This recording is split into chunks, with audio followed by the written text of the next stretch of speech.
스터디를 시작하겠습니다. 주머스 팀도 이제 질문이 있으면요, 저한테 채팅을 보내주시면 되고요. 유튜브 팀도 질문이 있으시면은 그 채팅창에다가 적어주시면 그때그때 제가 한번 보겠습니다.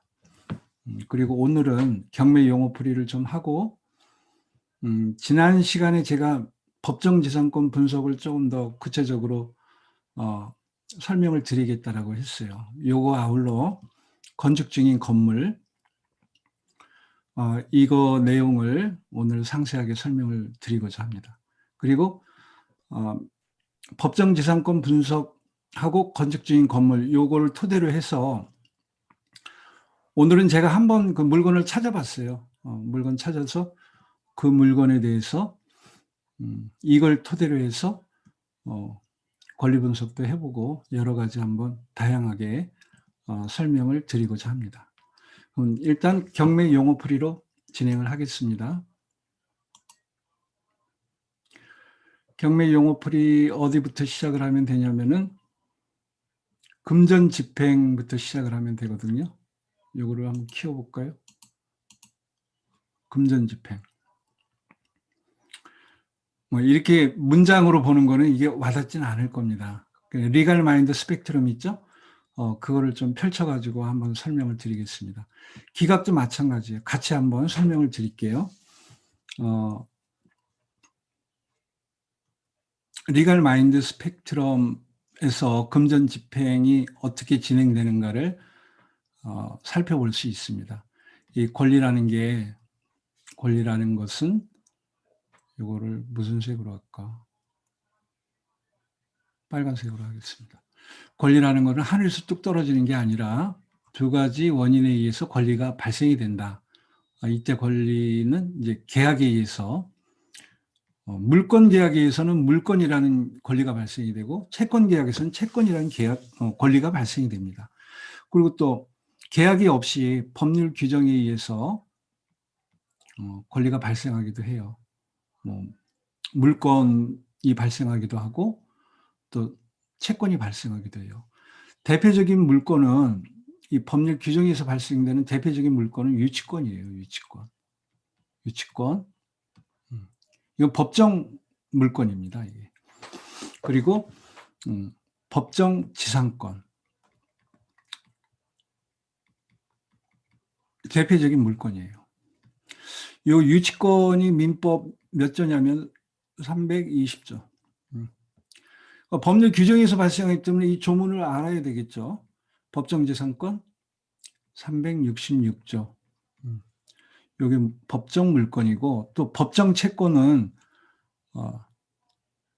741조. 부당이득 반환 청구예요. 또 750조. 요거 두 개의 조문은 경매에서 많이 활용하고 있기 때문에 잘 아셔야 된다고 했습니다. 유치권, 법정지상권도 마찬가지예요. 우리 권리 분석할 때 이게 많이 나오는 겁니다. 주로 경매를 통해서 권리를 취득하기 때문에 이렇게 법정 물권, 법정 채권 이런 것이 더 많아요. 많이 나와요. 권리 발생이. 계약보다는. 근데 이 권리가 온전하면 괜찮은데 침해를 받으면은 청구권이 발생이 되고 이 청구권이 있어야 구제 절차를 진행할 수가 있는 거예요. 구제 절차는 껴안는 거, 이거를 이제 보전 처분이라고 합니다. 보전 처분. 어떤 물건의 상태를 그대로 유지시키는 거, 이걸 보전 처분이라고 해요. 근데 여기에는 가압류가 있고 가처분이 있고 언제 가압류하느냐. 이 청구권이 돈의 성격일 때는 가압류하고 청구권이 안돈의 성격일 때는 가처분을 한다는 겁니다. 그러니까 이 청구권이 돈 청구권이 있고 안돈 청구권이 있다는 거예요. 이미 예정이 돼 있는 겁니다. 그래서 돈이냐 안돈이냐를 구별하는 게 매우 중요합니다. 이렇게 보전 처분을 통상 먼저 하고 또는 동시에 이제 본안 소송을 해요. 본안 소송. 예외적으로 법률 규정에 의해서 신청을 할 수도 있어요. 신청. 대표적인 게 부동산 인도 명령 신청입니다. 근데 이 본안 소송은, 본안이란 말은 제가 뭐라 그랬냐면 청구권하고 같은 말이라 그랬어요. 이 청구권이 있냐 없냐를 따지는 소송이 본안 소송입니다. 보전 처분은 이 청구권 대신 뭐라 그러냐면은 피보전 권리라 그래요. 보전 권리. 그러니까 이게 다 같은 말입니다. 피보전 권리하고 청구권하고 같은 말이에요. 보전 처분에서는 피보전 권리라고 얘기를 해요. 그 청구권은 본안을 얘기하는 겁니다. 본안. 자, 여기서 판결문이 나오고 하면은 이걸로 이제 집행을 하는 거예요. 집행. 강제 집행이죠. 판결문 갖고 하면은. 강제 집행인데 이 집행도 마찬가지로 돈 집행이 있고 안 돈 집행이 있고 그래요. 그러니까 생각을 해보세요. 이 돈 청구권이냐 안 돈 청구권이냐가 굉장히 중요하겠죠. 애당초 돈 청구권이라면요, 가압류로 가는 거예요. 이게 돈일 때 가압류를 하는 거기 때문에. 안 돈일 때는 이제 가처분으로 가는 거고. 그러면 뭐가 돈 청구권이고 뭐가 안 돈 청구권이냐, 이걸 또 구별해야 되겠죠. 예를 들면은 뭐 대여금 반환 청구. 그러면 돈을 달라는 거 아닙니까? 돈 달라는 청구 아니에요. 그러니까 이건 돈 청구권이에요. 직접 돈을 달라고 하는 것만 돈 청구권입니다. 직접적인 거 아닌 것은 다 안 돈 이외의 것은 안 돈이라고 보시면 돼요. 소유권 이전 등기 청구. 이거는 뭐예요? 이전 등기 청구. 이것은 안 돈 청구예요. 그래서 대여금 반환 청구는 가압류로 하고 대여금 반환 청구 소송을 하고 돈 집행으로 가는 거예요. 돈이니까. 그리고 소유권 이전 등기 청구는 안 돈 청구로서 이제 가처분을 하고, 본안 소송은 뭐 소유권 이전 등기 청구 소송이에요. 그리고 어디로 갑니까? 안 돈 집행으로 가는 거예요. 그러니까 돈 집행, 안 돈 집행의 구별이 이렇게 차이가 나는 겁니다. 그 돈 집행은 또 채무자의 재산이 뭐 부동산이냐, 뭐 유체 동산이냐, 또 채권이냐, 이거에 따라서 부동산 강제 경매, 유체 동산 강제 경매, 채권, 압류 및 추심, 압류 및 전부, 뭐 이런 식으로 이제 진행이 되는 겁니다. 안돈 집행은 그냥 이미 그 예정이 돼 있어요. 그 다툼이 대상이 되는 그 청구 대상이 예정이 돼 있기 때문에 그거를 그냥 실현시키면 되는 거예요. 실현. 1대1로 실현시키면 되는 거예요. 예를 들어 소유권 이전 등기 청구, 그럼 어떤 집원의 그 소유 물건, 그 부동산 있잖아요. 그거를 등기소에 가서 그냥 등기를 받아버리면 되는 거예요. 근데 돈 집행은 이거는 빚잔치 개념이 있어요. 빚잔치. 빚잔치 개념이 있기 때문에 1대1이 아니고 1대 다수예요. 다수. 1대 다수가 뭐 배당까지 가서 뭐 거기서 안문 배당하든지 뭐 순위에 따라 배당하든지, 그래서 압류, 현금화, 배당, 이런 절차를 반드시 지켜야 돼요. 그러니까 이 돈 집행과 안 돈 집행을 민사집행법에서는 완전히 구분을 해놨습니다. 이게 리갈 마인드 스펙트럼인데요. 이 금전 집행이라는 거는 돈 집행입니다. 돈 집행. 돈 집행이에요. 그래서 금전 채권의 만족을 얻기 위하여, 그러니까 금전에 관한 권리가 있는데 그게 침해가 돼갖고 금전에 대한 청구권이 발생한 겁니다. 그래서 가압류하고 본안소송하고 돈 집행으로서 부동산일 경우 부동산 강제경매, 유체동산 강제경매, 채권 압류 및 추심, 압류 및 전부, 이런 절차를 밟는 겁니다. 이거는 설명이 됐죠. 기각이라는 거는 우리 저번에 각하하고 기각을 했는데, 기각은 이 본안에 대해서 배척하는 거를 기각이라 그래요. 본안. 근데 아까 본안이란 말을 뭐라 그랬습니까? 본안은 청구권이라 그랬죠. 그러니까 청구권이 있다 그러면은 인용을 해주는 거고, 오케이. 청구권이 있다 그러면 재판부에서 원고의 청구를 인용을 해주는 거예요. 인용. 그리고 만약에 청구권이 없다라고 재판부가 판단할 때는 이때는 기각을 한다 그럽니다. 기각. 그러니까 이 기각이라는 것은 본안에 대한 심리를 해서 이유가 없을 때는 기각을 한다. 배척을 한다. 이런 말이에요. 각하는 형식적인 거 있죠. 관할 문제 또는 뭐 인지 안 내고 소송 대리인이 뭐 위임장을 위조해 갖고 해갖고 무효가 되고 뭐 이런 어떤 형식적 요건이 흠결이 됐을 때 각하로서 패소시키는 거예요. 그래서 금전집행 기각 요거 설명을 지금 했습니다. 자, 그 다음에 입찰이 나오는데 기간 입찰이라는 게 있고 또 기일 입찰이라는 게 있고 이렇게 있죠. 그리고 기입등기는 건너뛰고 담보물권도 건너뛰고 뒤에 뭐가 있는데 없나? 좋습니다. 그럼 두 가지를 같이 설명을 드릴게요. 민사집행법에는요. 집행할 때 현금화의 방법이 기간 입찰로 현금화할 수도 있고 기일 입찰로 현금화할 수도 있고 현금화 방법이요. 또 호가 경매로 할 수도 있어요. 입찰이라는 건 서류에 이렇게 투찰을 하는 거거든요. 서류에 기재해 갖고 이제 가격을 써가지고 투찰을 하는 겁니다. 근데 호가라는 거는 그냥 말로 그냥 하는 거예요. 그러니까 그 세 가지 방법 여기 있네요. 부동산 매각의 방법은 이렇게 호가로 할 수도 있고 매각기일에 입찰 개찰을 동시에 하는 기일 입찰이 있고 또 입찰 기간 내에 입찰하고 매각기일에 개찰하는 기간 입찰 이렇게 세 가지 방법으로 한다라고 되어 있습니다. 그러니까 법원 집행 법원의 그 입맛에 맞게 1번이나 2번이나 3번 아무거나 선택해서 할 수는 있어요. 근데 현실에서는 어떻게 진행이 되냐면은 이 호가 경매는 유체동산 경매에서 합니다.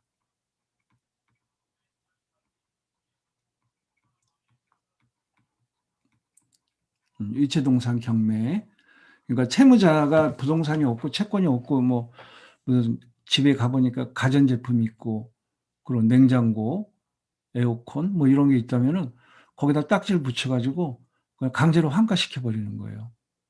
그게 유체동산 경매인데 이때는 매각기일에 가면 이제 집행관이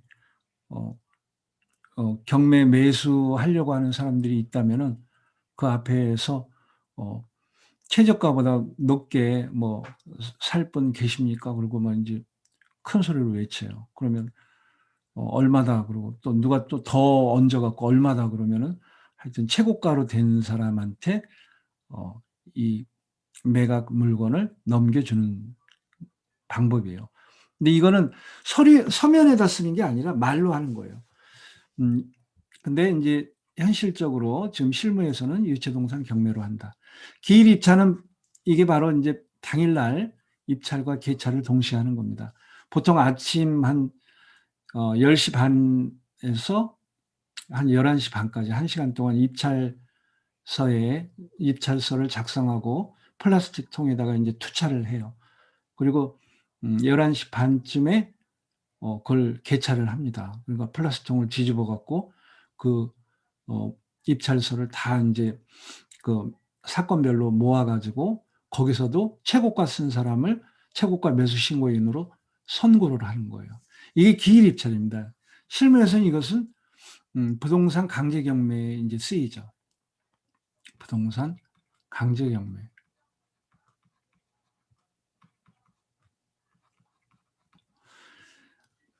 기일이라 했어요. 이 기일하고 기간하고는 좀 다른 겁니다. 기간하고는 다르다는 건 조금 이따가 설명을 드릴게요. 그다음 입찰 기간 내에 입찰하게 해서 또 매각기일의 개찰일을 또 다른 날 정해가지고 개찰하는 방법이 있는데 이것을 기간입찰이라고 해요. 기일 입찰하고 기간 입찰하고 혼동하면 안 됩니다. 이거는 전에 부동산 강제 경매에서도 시범적으로 해봤어요. 근데 요즘에는 기간 입찰이 없더라고요. 전에는 종종 있었습니다. 저도 한 2번 정도 받아본 적도 있어요. 근데 지금 현실에서 이 기간 입찰을 하는 거는 공매에서 합니다. 공매. 공매는 이제 온비드라고 여기 인터넷상으로 이제 입찰을 하는 거예요. 그러니까 화요일 날하고 수요일 날 인터넷상으로 입찰을 해요. 입찰 뭐 금액을 적어갖고 낸단 말입니다. 그리고 목요일 날 경찰관 2명이 이제 대동이 돼가지고 목요일 날 개찰을 합니다. 개찰. 이때 이제 최고가가 이제 정해지는 거예요. 그리고 그 다음 월요일 날 매각 허가가 결정이 되는 거예요. 그럼 돈을 낼 수가 있어요. 이날부터. 굉장히 빠르죠. 공매는 경매보다 이렇게 빠릅니다. 진행이. 그러니까 공매가 이제 지금 이렇게 기간 입찰을 하고 있다라고 보시면 됩니다. 근데 지금 뭐 부동산 강제 경매는 또 부동산 임의 경매는 기일 입찰을 한다. 이렇게 하시면 되고, 여기 한번 보시면은 이걸 지우겠습니다. 시점이 이렇게 흐른다고 보세요. 그러면 하나의 그 한 날, 더 데이, 한 날은 기일이라고 해요. 그 한 날과 또 한 날의 그 사이, 이날부터 이날까지 이 사이에 있는 것을 요거를 기간이라고 합니다. 그 용어 정리를 하는 거예요. 기일, 기간.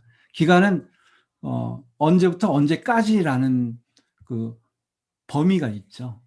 범위. 영어로는 듀어링이라고 그러죠. 그리고 기한이라는 거는 이렇게 시작 날은 정해져 있지 않아요. 언제까지만 정해져 있어요. 이거를 기한이라고 합니다. 그래서 기한, 기일, 기간 같은 기자이기 때문에 헷갈릴 수 있는데 잘 정리를 해두시면 좋겠습니다.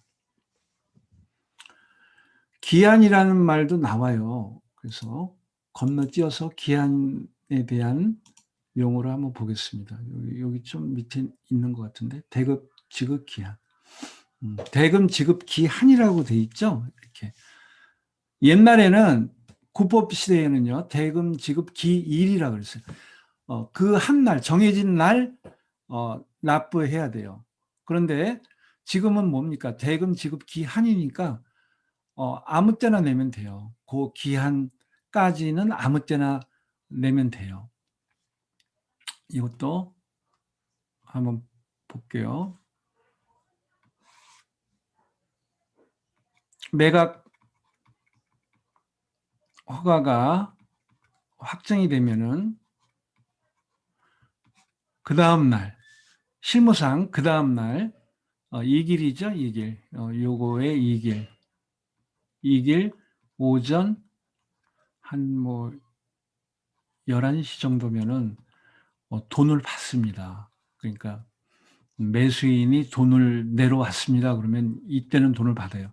9시 때는 돈을 안 받으려고 그래요. 왜냐하면은 요 매각 허가 확정의 어떤 취소가 됐다든지 아니면 변제해 갖고 뭐 정지가 됐다라든지 뭐 이런 서류가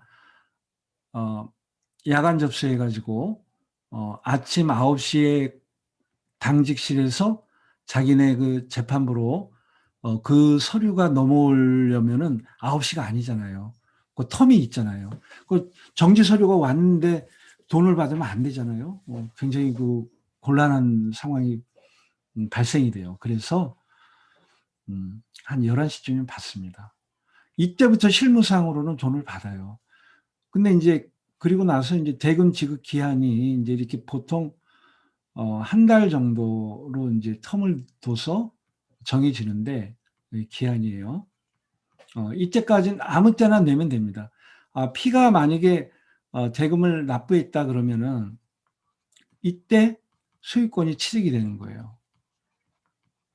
그러니까 소유권 취득 시기가 P의 의지에 의해서 날짜가 왔다 갔다 할 수 있죠. 이날 소유권 취득할 수 있고 이날 소유권 취득할 수도 있어요. 대금을 납부하면 소유권 취득하는 거니까. 근데 기한을 지나서도 납부할 수 있는가? 기한을 지나서도 납부할 수 있습니다. 납부할 수는 있어요. 언제까지? 재매각 기일 전일까지 실무상 얘기하는 거예요. 2일 오전 11시부터 재매각 기일 전일까지는 납부할 수 있어요. 근데 여기에 납부할 때는 기한을 초과해서 이때 납부할 때는 이자를 내야 돼요. 연 12% 일수 계산해 갖고 비율로 계산한 이자를 추가로 내야 됩니다. 그럼 납부할 수는 있어요. 그러니까 빨리 소유권을 취득하려면은 뭐 대금 지급 기한 통지서를 받아갖고 출발할 거는 아니고요. 매각 허가 확정일 다음 날부터 오전 11시부터 돈을 내면 됩니다. 이게 이제 기한의 의미가 있습니다. 시간이 막 팍팍 가네요. 하나 더 할게요. 이걸 하나 더 하겠습니다. 기일 입찰. 자, 기입 등기라는 거 그냥 등기가 아니 등기하는 게 기입 등기예요. 그러니까 뭐 이거 큰 의미는 없습니다. 그냥 넘어가고. 자, 우리 물건 8개는 제가 외우시라 그랬습니다. 8개니까 뭐 그렇게 어렵지 않죠? 다시 한번 보겠습니다. 반복하는 게 중요하니까요.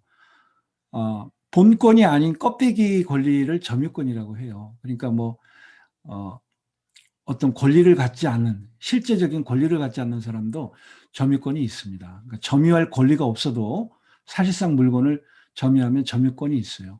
이 점유권이 약방의 관습처럼 경매에서 많이 등장하는 겁니다. 점유권의 정의는 물건을 사실상 점유하면은 점유권이 있는 겁니다. 이것도 법률 규정에서 발생하는 거예요. 계약에서 발생하는 게 아닙니다. 법정 물건이에요. 법에서 정하는 물건입니다. 그럼 본권은 이제 소유권이 대표적인 거고요.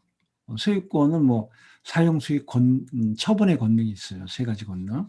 소유권을 제한 물건이 있다 그랬어요. 제한 물건. 이 제한 물건은 사용 수익 측면과 처분 측면의 물건 갖고 용익 물건과 담보 물건으로 나눠집니다. 담보 물건. 뭐 여기 지금 담보 물건이라고 얘기한 거는 이때 여기 담보 물건을 얘기하는 거예요. 여기 3개, 여기 3개. 이렇게 돼 있는 거예요. 요거는 이제 지상권, 남의 땅을 배타적으로 사용하는 거. 지역권, 남의 땅을 그 주로 통로를 이용하기 위해서 사용하는 거. 그리고 전세권, 남의 땅이나 아니면 건물을 배타적으로 사용하는 거. 용익물건이에요. 그 다음에 여기 유치권, 이것도 법정 물건이에요. 법에서 정한 물건, 유치권. 그리고 질권. 질권은 권리나 아니면은 유체 동산이 대상이 되는 겁니다. 근저당권은 부동산이 대상이 되는 거예요. 요거하고 요거는 담보물건이지만 그런 목적물의 차이 때문에 이렇게 달라지는 겁니다. 이게 담보물건이에요. 근데 이 담보물건은 처분이라 그랬죠? 여기는 사용 수익이고 여기는 처분이고 이거는 환가가 가능하다는 뜻입니다. 환가. 그러니까 원칙적으로 뭐 유치권도 경매 넣을 수 있어요. 유치권에 비해서. 그리고 질권도 경매 넣을 수 있습니다. 근저당권도 경매 넣을 수 있고. 근데 이 전세권은 용익물건으로 분류는 하는데 담보물건에 가까이 있죠. 담보물건성도 있다고 얘기를 해요. 그래서 전세권도 경매 넣을 수 있습니다. 임의 경매 넣을 수 있어요. 근데 요 지상권하고 지역권은 아주 오리지널 용익 물건이에요. 담보성은 전혀 없습니다. 이 순서도 아셔야 되겠죠. 그래서 이거는 안돈. 이거는요, 안돈 원칙이고 돈도 될 수 있다. 이 전세권이. 그리고 유치권, 이것도 경매 넣을 수 있다 그랬죠. 안돈이 원칙이지만 경매 넣을 때는 돈이다. 안돈 돈. 그래서 요거 전세권하고 요 유치권은 요 사이 중간에 있는 거는 안돈 돈이에요. 야누스적인 권리라고 볼 수 있어요. 요 질권, 근저당권은 돈입니다. 돈. 돈의 성질이 있어요. 그러니까 아까도 보셨지만 돈과 안돈을 정확히 구별을 해야 가압류를 하느냐 가처분 하느냐 또 결정이 되고 또 판결문 받아가지고 돈 집행하느냐 안돈 집행하느냐의 결정이 되는 요소가 되는 거예요. 그래서 담보 집행, 담보 물건 요거까지 했고요. 그 다음 대급 지급 기한 아까 했고요. 대입연재 이거는 다음 시간에 하겠습니다. 대입연재 이거는 일단 주머스 팀하고 유튜브 한번 가보겠습니다. 뭐 저한테 뭐 쪽지 보낸 거 있는가 한번 보겠습니다.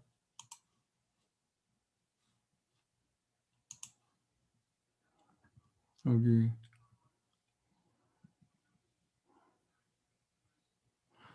거울공주님께서 뭐라고 했냐면 잔금 납부 길 지나서 납부하는 거 공매도 같은가요?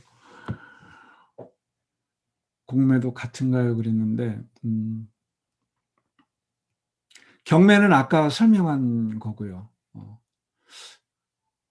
이거는 제가 지금 즉답을 못 드리겠습니다. 옛날 공매를 요즘 통 제가 안 보니까 좀 헷갈리거든요. 그걸 한번 저도 한번 나중에 알려드리고요. 봐서 알려드리고 공매 그 온비디오에 보면은 뭐 그 납부 방법 뭐 이런 걸 한번 좀 글을 한번 보십시오. 거기 안내서를요. 미안합니다. 제가 지금 바로 즉답을 못 드릴 것 같습니다. 자, 그 다음에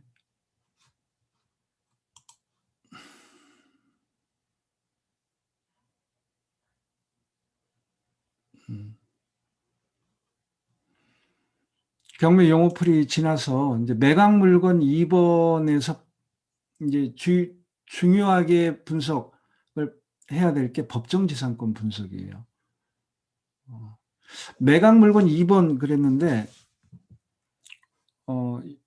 뭐 처음 하시는 분들은 이 물건 유형을 좀 알아두시면 좋습니다.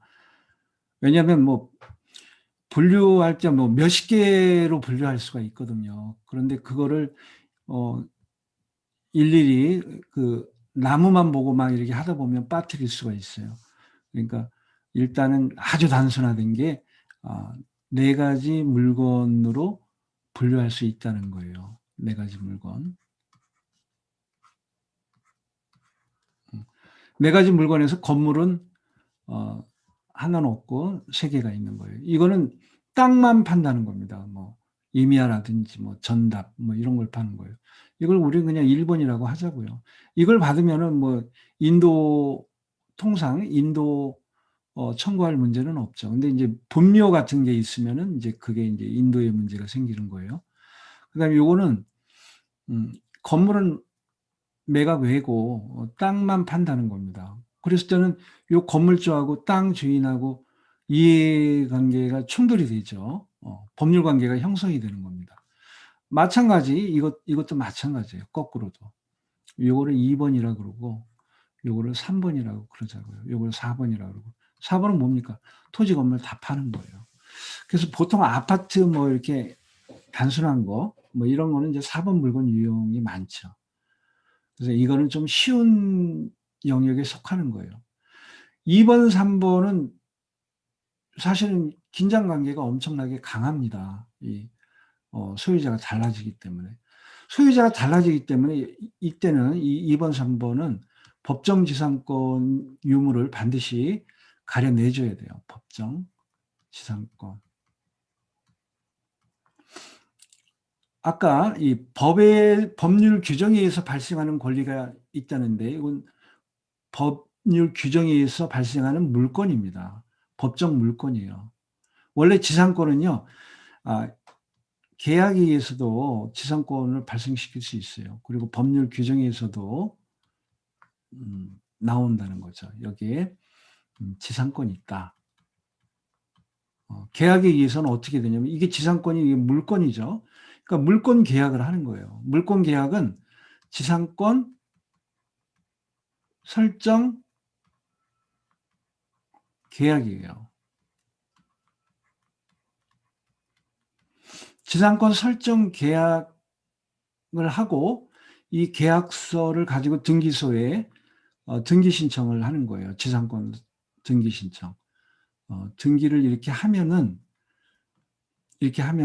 지상권을 취득하게 되는 거예요. 이렇게 하면. 이게 계약에 의한 지상권 취득 방법입니다. 지상권 설정 계약의 당사자는 토지 소유자가 지상권 설정자가 되고 건물 소유자가 지상권자가 되는 거예요. 등기해야 소유권을 발생시켜요. 민법 186조에는 뭐라고 되어 있냐면 계약에 의해서 물권을 변동을 시키고자 하면 등기해야 효력이 발생한다라고 되어 있습니다. 그래서 반드시 등기해야 효력이 발생한다. 만약에 소유권을 취득한다면 어떻게 합니까? 물권 계약으로서 소유권 이전 계약을 하고 그리고 등기를 하면은 그 다음에 소유권이 취득이 되는 겁니다. 근저당권을 취득하려면요, 계약에 의해서 근저당 설정 계약서를 작성해서 등기를 하면은 그 시점에서 근저당권이 취득이 되는 거예요. 근데 법률 규정에 의해서 지상권을 취득할 수도 있거든요. 이 법률 규정이 366조에 있습니다. 이 366조는 어떤 요건으로 되어 있는가를 우리가 추려내 가지고 법정 지상권 발생 요건을 알아내야 돼요. 이거는 계약이 아니기 때문에 등기가 필요 없습니다. 등기 없이 이 법률 요건의 성립이 되면은 지상권이 취득이 돼요. 등기 안 해도. 이거를 뭐라 하냐면 187조에서 민법 187조에서 얘기를 합니다. 그렇게 법률 규정에 의한 물권 변동은 등기 없이 취득한다라고 되어 있습니다. 다만 처분할 때는 등기를 요한다. 이렇게 되어 있어요. 굉장히 중요한 사항입니다. 결국은 뭐냐면은 법률 규정에서 어떤 물권이 발생이 되고 취득이 되고 소멸이 되고 변경이 되고 뭐 이런 문제는 등기를 요하지 아니한다는 겁니다. 왜? 법률 규정이 있기 때문에 그 요건만 충족이 되면은 그 시점에서 발생이 된다는 거예요. 자, 그러면은 이 법정지상권 요건을 한번 보겠습니다. 마우스 이거는 지우기로 이렇게 하고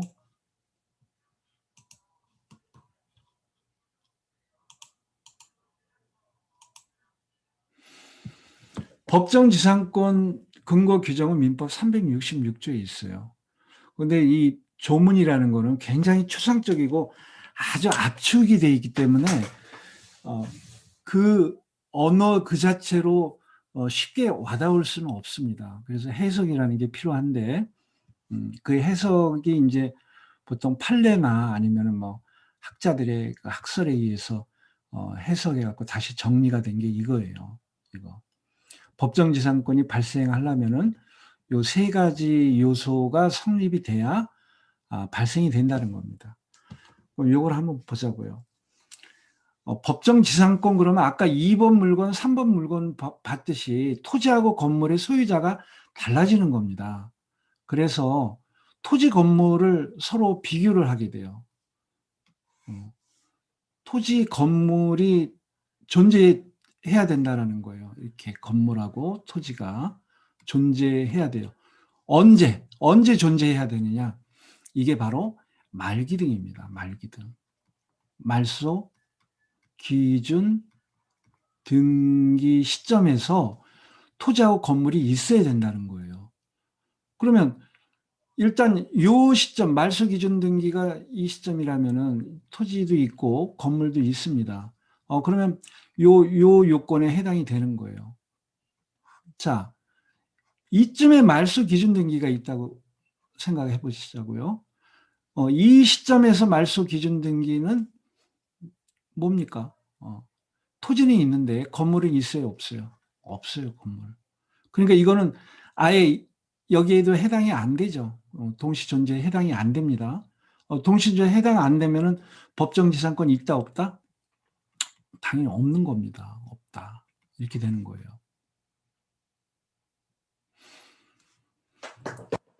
그리고 토지 건물이 동일 소유자여야 돼요.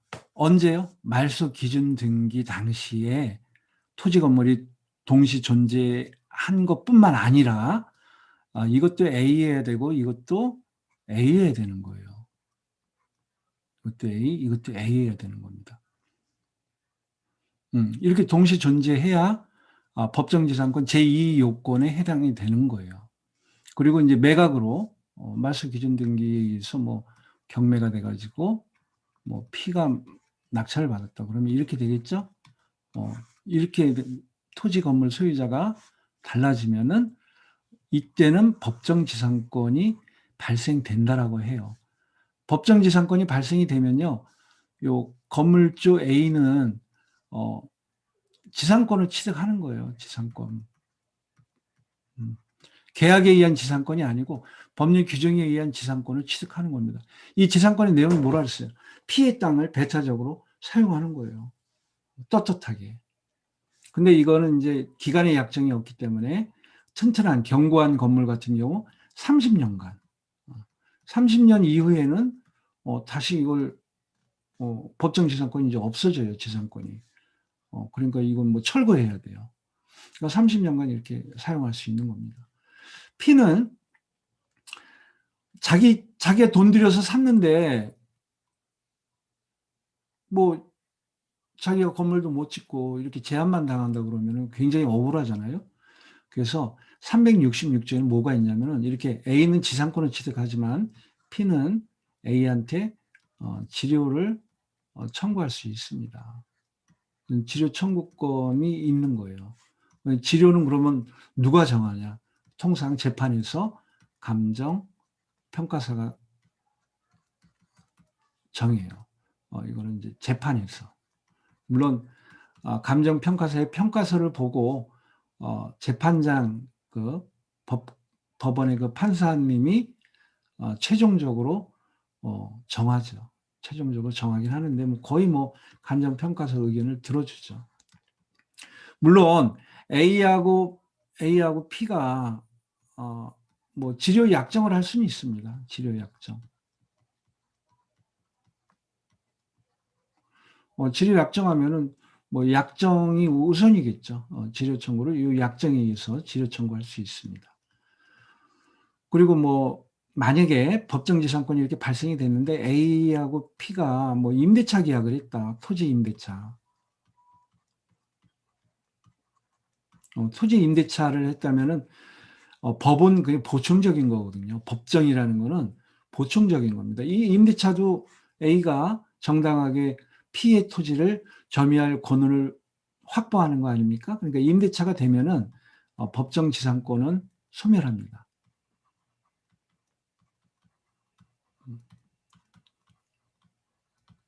여기까지 알아두시면 좋을 것 같아요.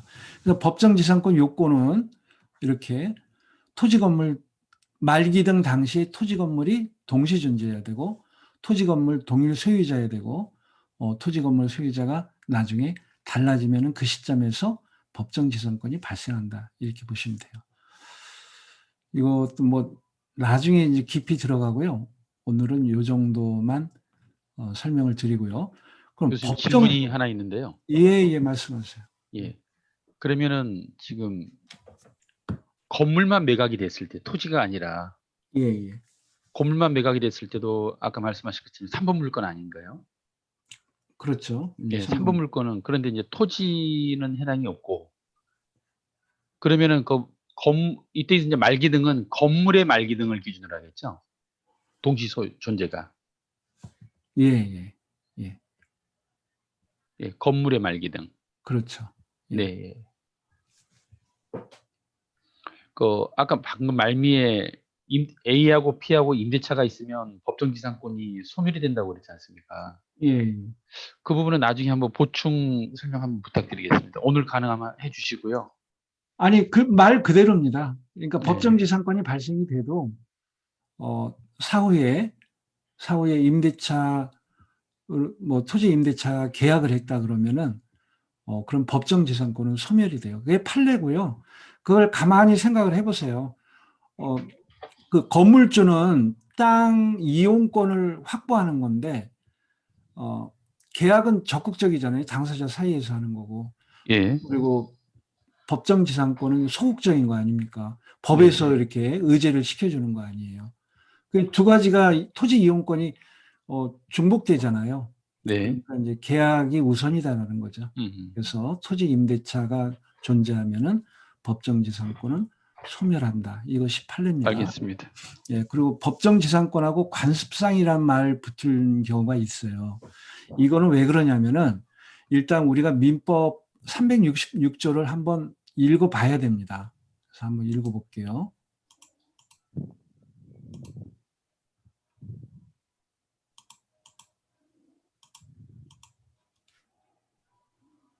어, 366조. 366조. 이걸 어떻게 크게 해야 되나?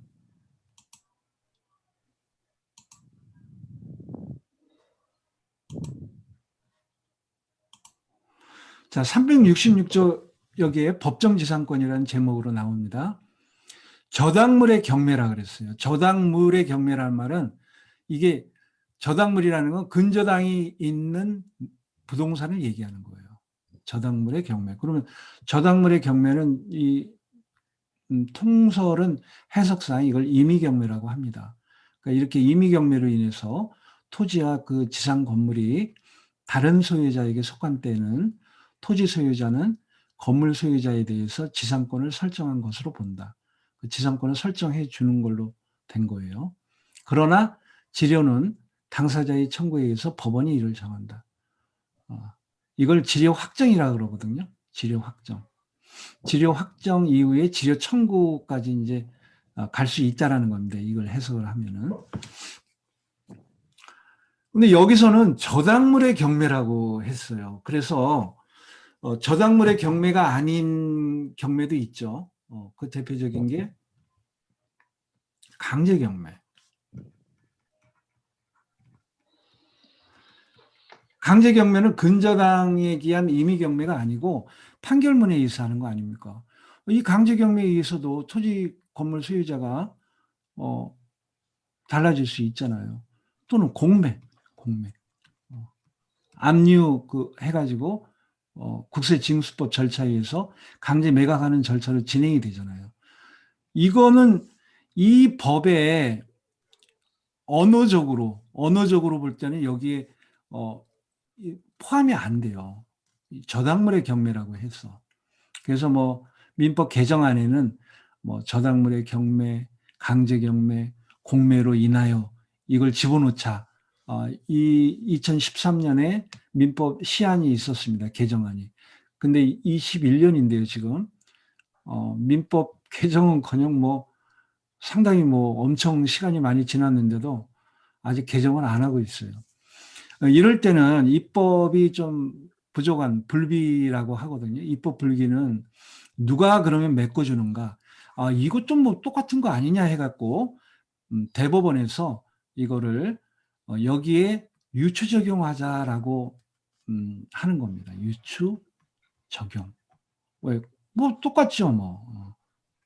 그래서 입법론으로 이렇게 개정을 할 수 있는데 뭐 개정이 없다면은 여전히 대법원에서 그 대법원 판례에 의해서 유치 적용한 것을 해석을 하는 거예요.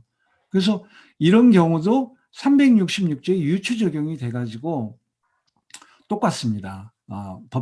지상권이 발생이 되는 거예요. 그게 판례가 유치 적용을 하는 것, 이 판례는 곧 관습법이라고 얘기를 해요. 관습법.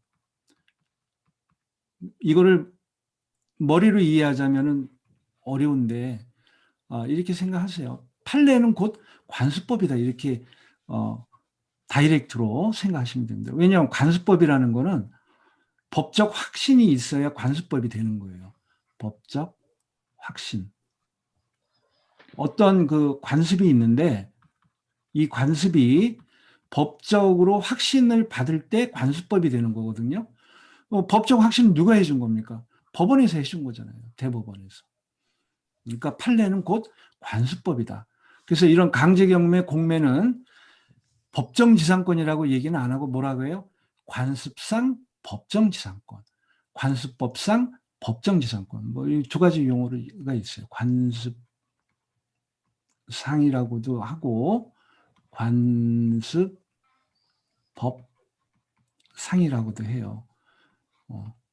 그래서 이 강제경매 공매의 경우 또 하나 드는 게 있어요. 매매의 경우도 똑같은 요건에서 매매로 소유자가 달라졌을 때 이때 관상 법정지상권이 발생한다라고 합니다. 알에서 나왔느냐, 빛에서 뭐 잉태가 됐느냐, 네?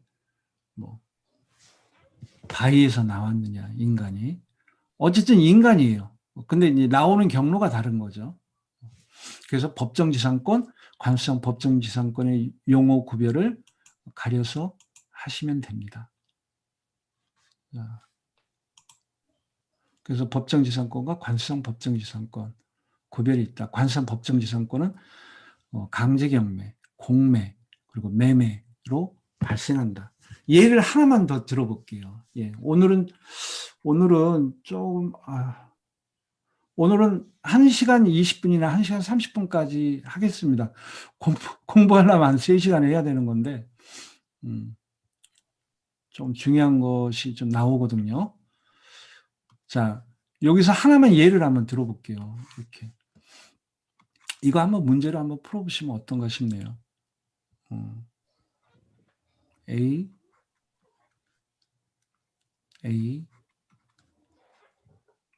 B, 이게 건물이에요. 여기는 건물이고 여기는 토지입니다. B가 매매로 건물만 소유권 이전을 받았어요. 매매로. 그럼 여기 A가 되겠죠. 그리고 나서 이 A 토지에 C가 근저당을 했습니다. 좀 어려운 문제예요. 잘 한번 생각해 보세요. 그리고서 이제 임의경매가 또 이제 된 거예요. 임의경매에서 P가 경매를 매수했습니다. 경매로. B는 여전히 이렇게 있고요. 그러면 최종적으로는 P하고 B하고의 관계잖아요. 여기서 법정지상권이 발생이 되느냐. 이런 기타 어떤 법률 관계, P하고 B의 법률 관계를 한번 단답식으로 써보세요. 저한테 그 문자를 보내주십시오. 지금요. P하고 B의 법률 관계가 어떤가? 법정지상권이 있느냐? 법정지상권이 없느냐?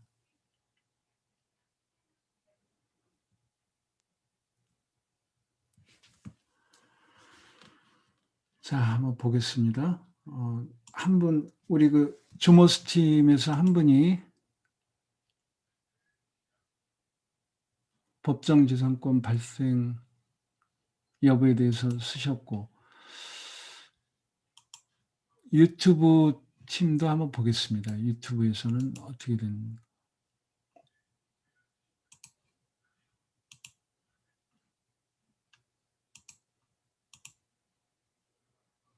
유튜브는 조금 늦기 때문에 블랙스완님 법정지상권 성립한다. 김지연님 B와 P 사이에 법정지상권 성립 안 된다. 이게 사실 좀 어려운 문제일 수 있습니다. 예, 단순히 보면 안 돼요. 그리고 우리 그 주머스팀 조상길 교수님은 법정지상권 발생된다 이렇게 쓰셨어요. 결론은 어쨌든 지상권을 인수하게 됩니다. 왜 지상권이 인수하는지 한번 설명을 드릴게요. 지상권이 왜 인수하게 되느냐.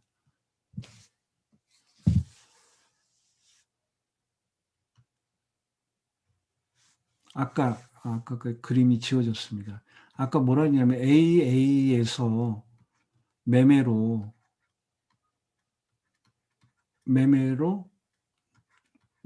건물만 B가 소유권 이전을 받았어요. 여기는 A, 여전히 A입니다. 근데 이후에 C가 근저당권을 하고 그리고 임의경매를 했어요. C 임의경매. 그래갖고 P가 경매로 받았습니다. 매수했어요. 여전히 B가 건물을 가지고 있죠. 요 매매로 이게 그러니까 항상 요 말기둥만 쳐다보면 안 돼요. 이게 말기둥이죠. 토지에서는 이게 말기둥인데 이 말기둥부터 시작을 하면 안 돼요. 등기가 다 돼 있다면은 보존 등기부터 시작을 해야 돼요. 법정지상권 이런 거 지상권 인수를 따지려면. 그래서 처음부터 시작을 합니다. 이렇게 시작을 하면은 여기 A에서 B로 갈 때 건물만 이전이 됐고 매매로 토지 건물 소유자가 바뀌어졌죠. 그러면 이 B는요, 이때 관습상 법치권이 있는 겁니다. 법치권. 존재하는 거예요. 관습상 법치권. 근데 아까 뭐라 그랬어요?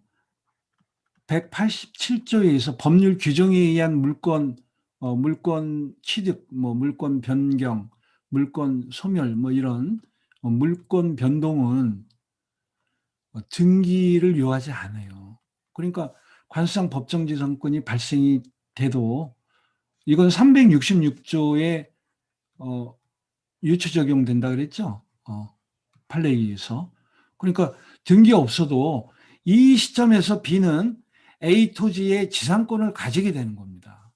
그러니까 A 토지로 보면 A가 이렇게 돼 있죠. 근데 이 시점에서 B가 등기는 아직 안 돼 있지만 B는 지상권을 가지는 거예요. 그 다음에 C가 근저당을 한 겁니다. C가 근저당하고 그 다음에 임의경매를 한 거예요. C가 임의경매. 그 다음에 P가 경매로 매수를 한 거예요. 보이지는 않지만 이게 말기둥이고 이거 지워지고요. 이거 지워지고 보이지 않지만 이 B는 뭐예요? P가 인수해야 됩니다. 그래서 우리가 이 법정지상권과 관습상 법정지상권 종류 이거를 염두에 두시고 법정지상권을 따질 때 등기가 있다면 보존등기부터 시작을 하는 거예요. 항상. 등기가 없다면은 이제 조금 이따가 설명드릴 건축 중인 건물 5단계 그 시점부터 시작을 하는 경우도 있어요. 등기가 다 돼 있다면 이때부터 시작하면 됩니다.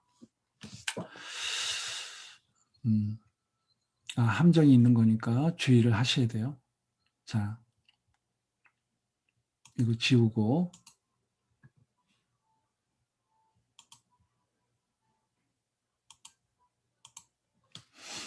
건축 중인 건물을 한번 보겠습니다. 건축 중인 건물. 이걸 제가 이 그래픽화 시켰는데, 자, 이때부터, 이 왼쪽부터 오른쪽까지 이렇게 시간 순서대로 흘러가는 거예요. 이렇게. 왼쪽에서 오른쪽. 토지 위에 이제 건물을 짓잖아요. 그러니까 일단 토지를 마련해야 되겠죠. 건물을 지으려면은. 근데, 토지 위에 건물을 지을 때 제일 먼저 하는 게, 요 파란 거, 초록색은요. 행정상의 1단계 파란색, 맨 마지막 행정상의 2단계 이렇게 구분을 해요. 그러니까 제일 처음에 건축 허가나 신고를 해야 됩니다. 이거 안 하고 하면 무허가가 되잖아요. 재산 가치도 없습니다. 건축 허가를 반드시 받아야 되고 또 적은 평수는 신고 대상이 돼요. 그 다음에 착공계를 제출해야 됩니다. 착공계 제출 안 하고 하면 그 문제가 있어요. 그래서 착공계 몇 월 며칠 날 착공계를 제출한다 그러면은 그 이전에는 어떻습니까? 그 이전에는 건물이 없는 거죠. 착공계 제출 이전에는 건물이 없다고 보시면 되죠. 착공계 제출 이후에 이제 시공을 하는 거예요. 근데 시공도 단계가 5단계까지 있습니다. 이렇게 5단계가 있는데 요 세밀하게 5단계로 나누는 게 굉장히 중요해요. 우리가 그 경매 그 분석을 할 때. 일반적으로 5단계를 인식하면서 쓰여지는 책들은 거의 없습니다. 근데, 제가 그 전혀, 기억이 정확하게 안 나는데, 부장 판사님인데, 제목은 정확히 기억이 납니다. 이 토지와 이 건축적인 건물의 그 소유권 귀속 관계에 관한 논문이에요.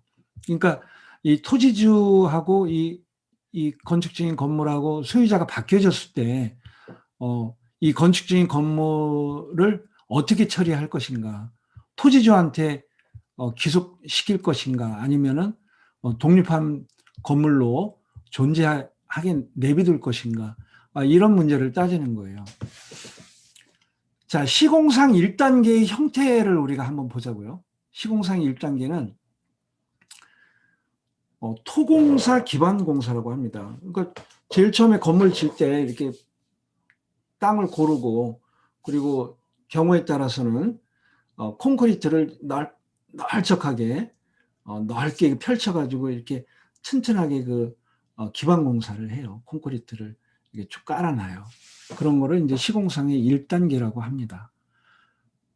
그리고 시공상의 2단계는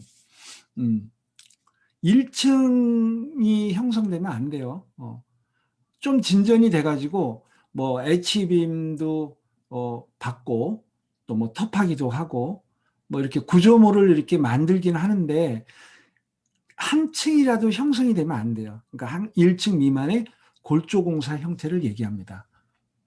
1단계보다는 좀 진전이 됐지만 층은 형성이 안 되는 거예요.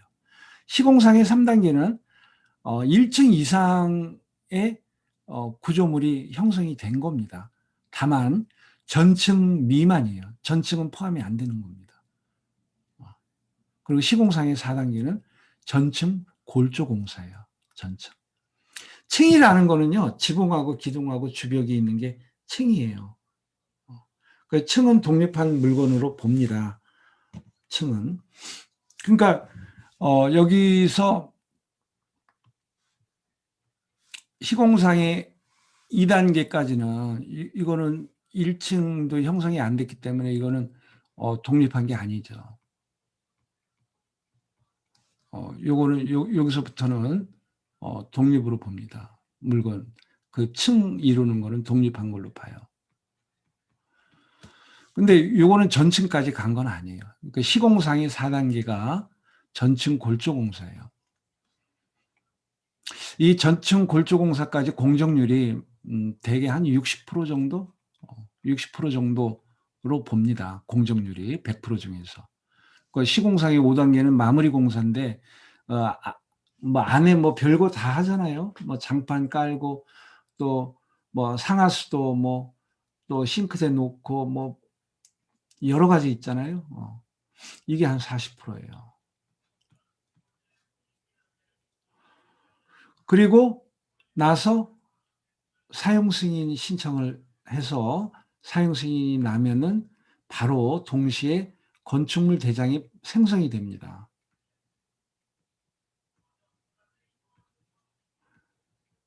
대장이 이렇게 생성이 돼요.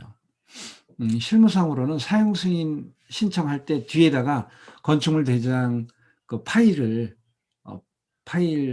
첨부해 가지고 제출하게 돼 있어요. 그럼 사용 승인 허가 나면은 이제 생성된 겁니다. 건축물 대장이. 이미 그러니까 만들어진 거죠.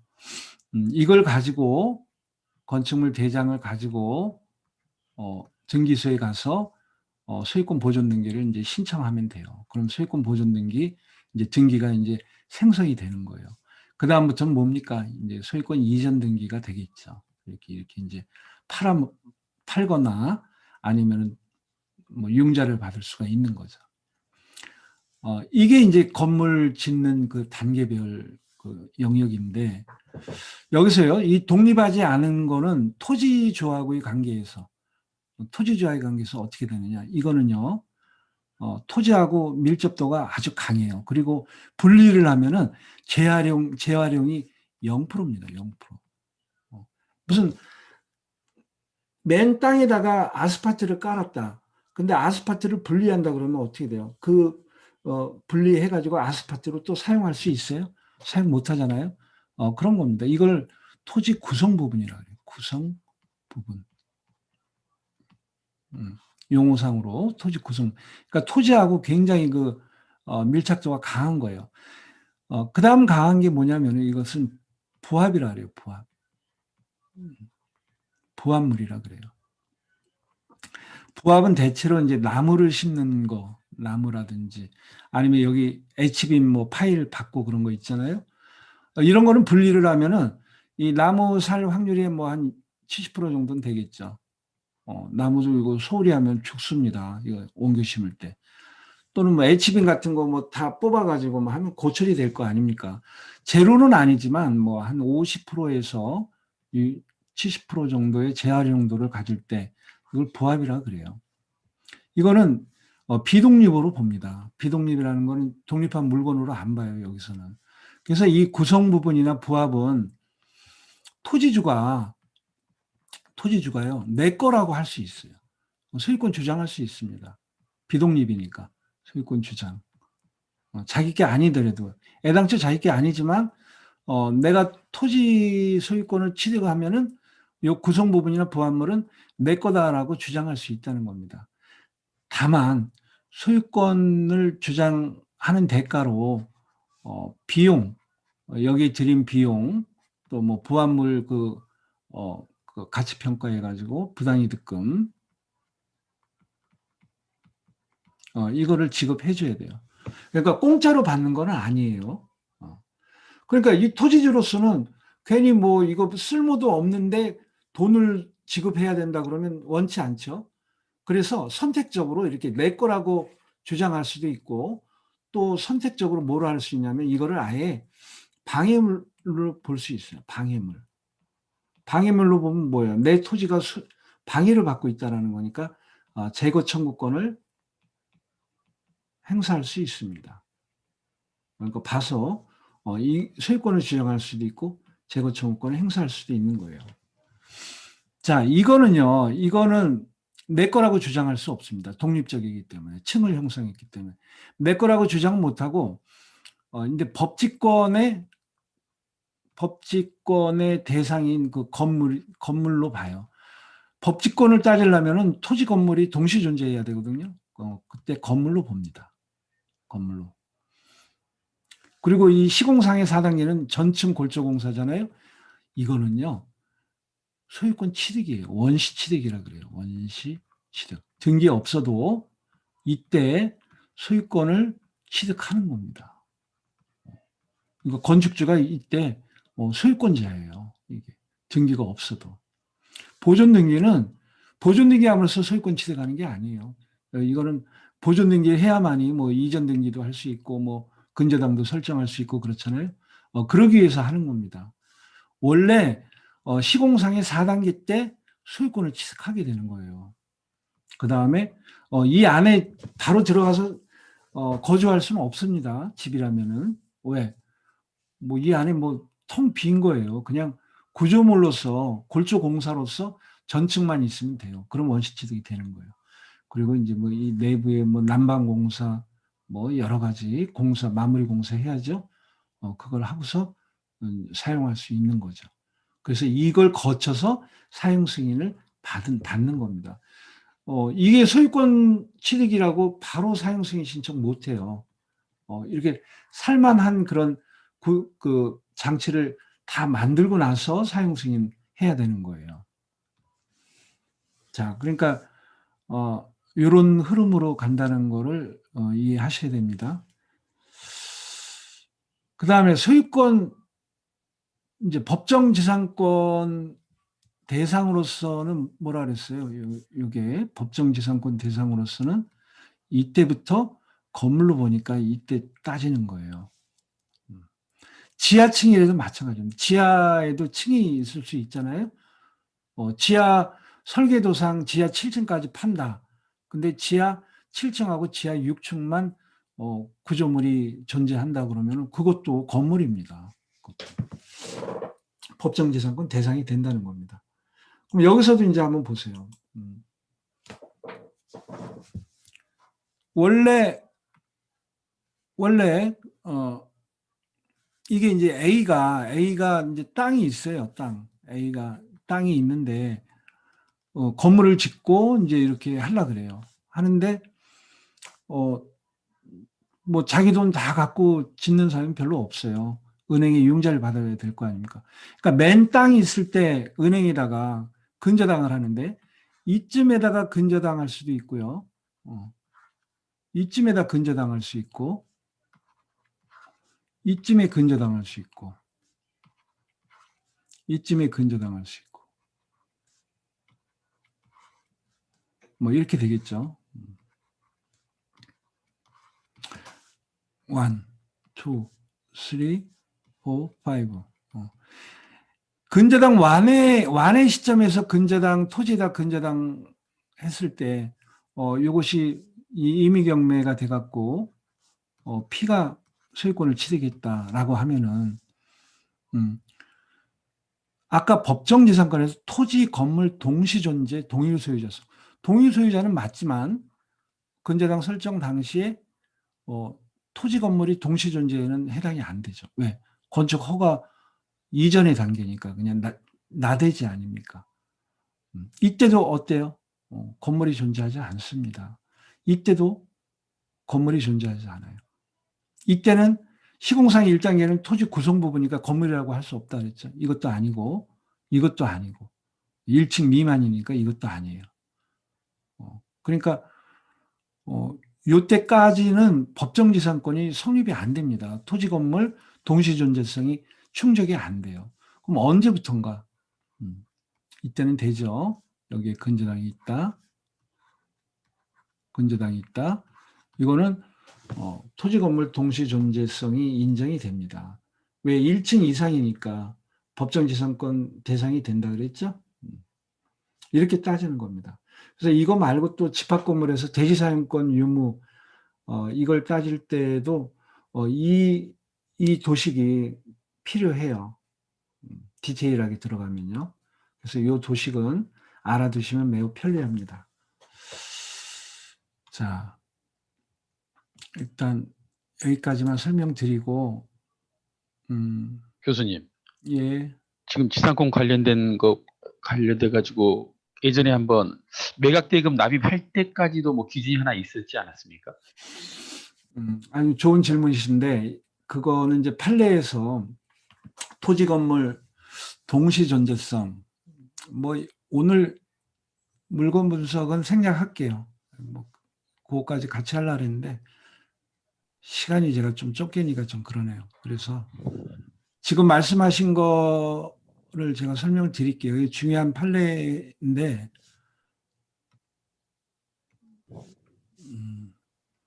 아까 그 법정지상권 요건 세 가지 말기등 당시에 토지 건물 존재해야 된다 그랬죠. 그 다음에 토지 건물이 동일 소유자여야 된다 그랬죠. 이 두 가지 요건이 중요합니다. 근데 이제 이쪽 측면, 뭐 동일 소유자가 아니면 바로 그냥 날릴 수 있는 거예요. 법정지상권 없다고. 그럼 토지 소유자가 건물 철거 소송 들어갈 수 있는 겁니다.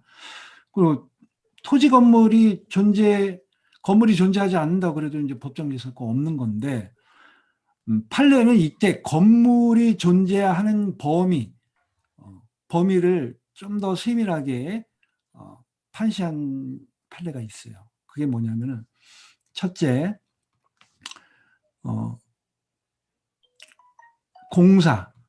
건축 공사의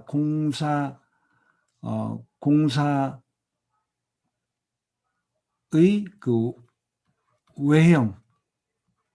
외형을 갖추는 거, 외형을 갖추고 있고, 제가 판례 그 문장을 그대로 옮겨서 말씀드리는 건 아니고요. 의미만 그렇게 변형해서 말씀드리는 겁니다. 공사 외형을 갖추고, 이때 판례는 터파기 공사 후라고 얘기는 해요. 예시를 들 때. 그리고 and, 그리고 또 뭐냐면은 and, 매각 대금 낼 때, P가 매각 대금 납부시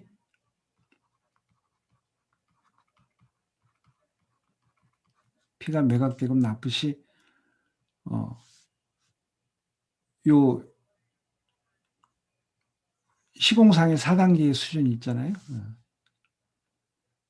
근데 이제 제가 볼 때는 법정지상권의 대상이 이 1층 이상이 되니까 이것도 포함되지 않나라고 생각을 하는데, 매각대금 납부시 그 독립한 건물로 존재하는 거 있잖아요. 독립한 건물로 존재한다면은 요때는 이 건물 동시 존재성의 건물이 있다라고 본다는 겁니다. 판례가. 좀 어려울 수도 있는데. 그래서 제가 전 시간에 뭐라 했냐면 어떤 그림을 보고 저거 1층이 있는데 그렇다고 현장에 뭐 1층만 존재하는 건 아니에요. 시간이 지나가지고 공사가 다 되고 입주가 되는 경우도 있어요. 또는 지금 공사 지금 하고 있는 그런 사진이 있는데 라고 해도 나중에 매각을 할 때는 매각대금 납부 시에는 건물이 올라가 있을 수도 있어요. 그러니까 현장을 반드시 봐야 된다는 거죠. 근데 법정지상권 따를 때 토지 건물 동시 존재에서 이 건물의 존재라는 게 이런 요건을 갖추면 건물로 봤다는 거예요. 이해하시겠습니까? 그럼 교수님, 만약에 근저당 설정이 시공상의 1단계, 2단계 전에 근저당이 설정이 돼 있다 하더라도 매각대금 납부할 때는 3, 4단계면은 지상권이 존재한다는 걸로 이해를 하면 되는 거죠. 그렇죠. 예. 예. 그것까지는 제가 설명을 안 드리려고 했는데 예. 굉장히 어려운 판례 아닙니까? 그리고 가끔 이런 사건들이 있어요. 우리가 경매를 하다 보면은 이런 사건에 휘말리는 경우가 있습니다. 그러니까 어렵지만 중요한 판례입니다. 그래서 예를 들어서 경매로 그 소유권을 취득한 사람들이 이런 속속들이 어떻게 압니까? 그래서 이런 거 판단할 때는 좀 보수적으로 봐야 돼요. 예를 들어서 이쯤에는 어떻습니까? 이쯤에 말기등이 있다면은 이거는 분명히 법정지상권 없죠. 착공계 제출 이전이니까. 그렇지 않습니까? 이것도 없어요. 근저당이 이렇게 돼 있으면은. 그래서 이런 경우에는 절대 법정지상권 발생이 안 됩니다. 그래서 이거는 5초 만에 법정지상권 없네? 이렇게 판단할 수 있는 거예요. 근데 대개는 이 영역에 많습니다. 이 건축업자들이 허가 직전에 근저당권을 하든지 아니면 착공계 제출 직전에 하고 그래요. 아니면 직후에 하든지. 그래서 이 허가 신고 일자, 착공계 제출 일자 이거를 확인하는 게 중요합니다. 확인. 만약에 건축물 대장이 있다 그러면요. 대장에서 확인할 수 있어요. 이 두 가지를. 만약에 건축물 대장이 생성이 안 됐다 그러면은 세움터에 지난주에 세움터 얘기했죠. 세움터에서 확인할 수 있습니다. 그러니까 일자로 확인해 줘야 돼요. 그럼 근저당하고 요 선후 관계를 알면 되잖아요. 그런데 시공상의 1단계쯤에서부터 근저당이 설정이 됐다 그러면은 법정지상권이 있을 수도 있는 겁니다. 여기에 해당이 되면은. 시공상의 1단계 근저당이 설정이 됐지만 나중에 우리가 매각 대금을 낼 때는 뭐 3, 4단계다라고 하면은 그때는 여기에 해당이 되잖아요. 여기에 해당이 되니까 보수적으로 봐야죠. 근데 이 공사의 외형을 갖춘 터파기 공사 후 이후에 근저당이 설정됐느냐, 그 전에 설정됐느냐의 기준은 이건 가리기 어렵잖아요. 이거는. 그렇죠? 그래서 대충 이 정도면은 지금 현장에 지금 내가 가보니까 독립한 물건으로 있더라고요. 존재하더라고요. 그러면 법정 지상권이 있을 수도 있겠다. 이렇게 보수적으로 봐야 된다는 거예요. 이런 건 나중에 실전에서 좀 같이 분석하면서 다시 설명드리는 기회가 있기를 바라겠습니다. 예. 오늘 제가 요거 두 가지를 설명드리면서 실전에서 한번 볼 게 있는데 아직 30분은 아직 안 됐네요. 경매 물건을 한번 볼까요? 30분 안 됐으니까.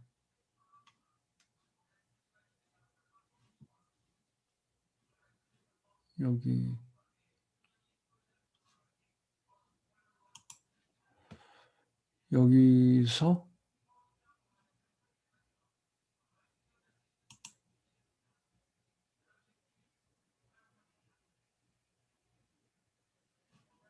제가 하나 해놓은 게 있어요.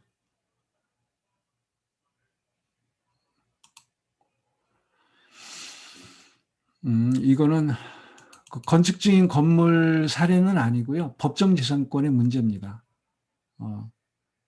매각 물건 명세서를 볼게요. 매각 물건 명세서에는 자, 여기 부동산 표시에는 임야 57,703 평방미터입니다. 꽤 크네요. 감정평가액이 4억 3,200이에요. 그리고 4위까지 떨어지면 1억 4,800까지 떨어지고 제시 건물하고 제시의 수목은 매각에서 제외된다라고 했습니다. 이렇게 있고 그리고 자 매각 물건 명세서를 보시면은 2009년에 근저당권이 있고 땅을 판다는 거예요. 땅만 판다는 겁니다. 그리고 조사된 인차 내역 없고 그리고 인수되는 거 없고 법정 지상권은 써줘야 됩니다. 법정 지상권을 어떤 경우는 비고란이다 쓸 수도 있는데 비고란이다 쓰기도 해요. 근데 여기도 없네요.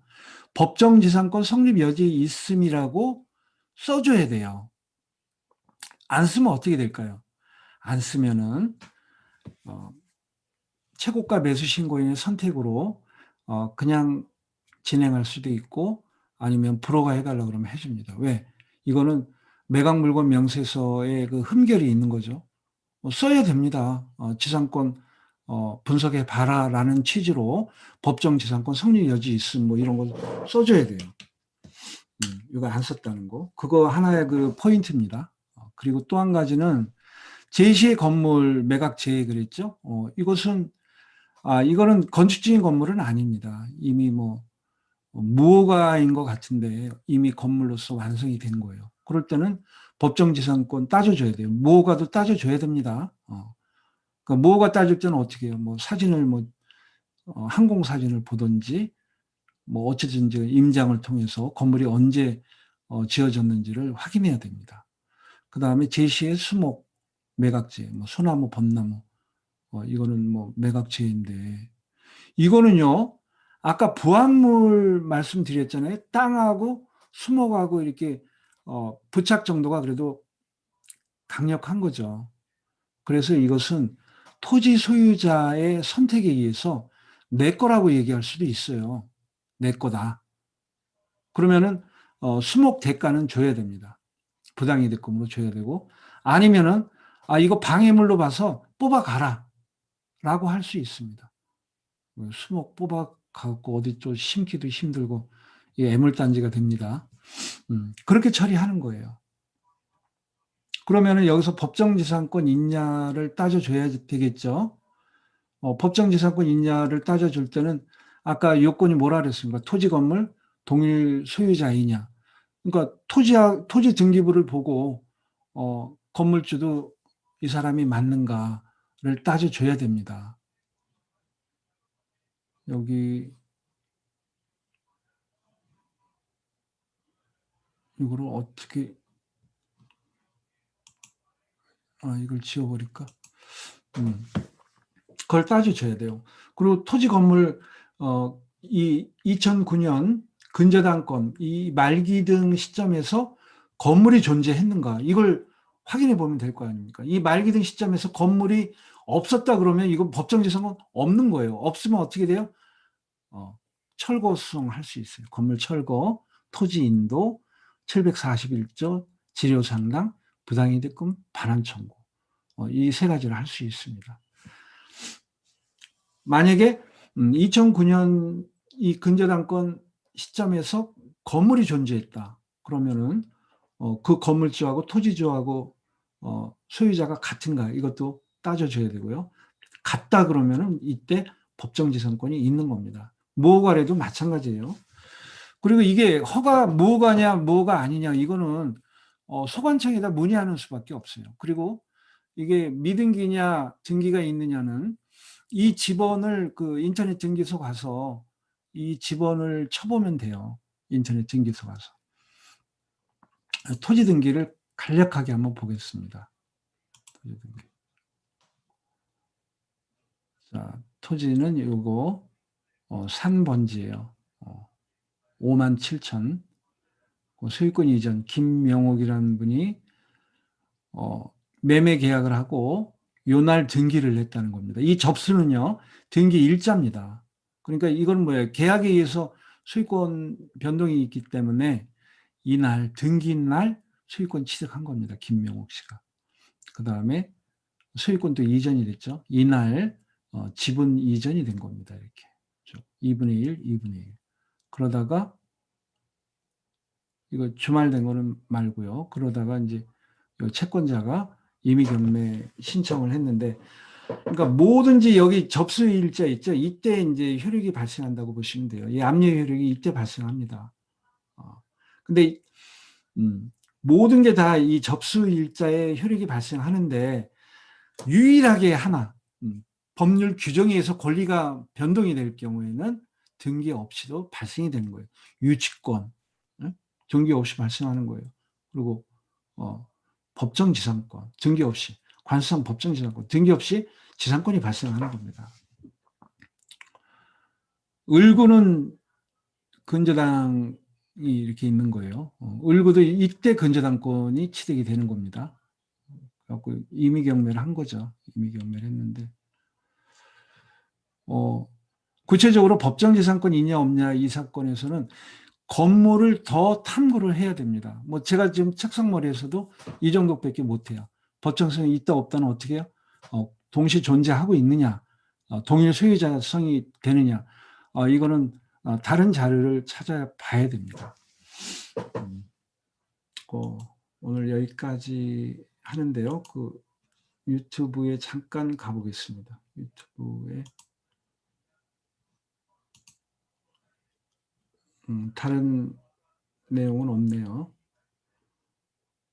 오늘 좀 너무 늦게까지 했는데 1시간 반이니까 조금 할만하네요.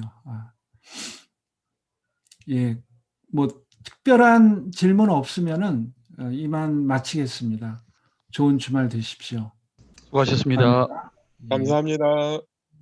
예.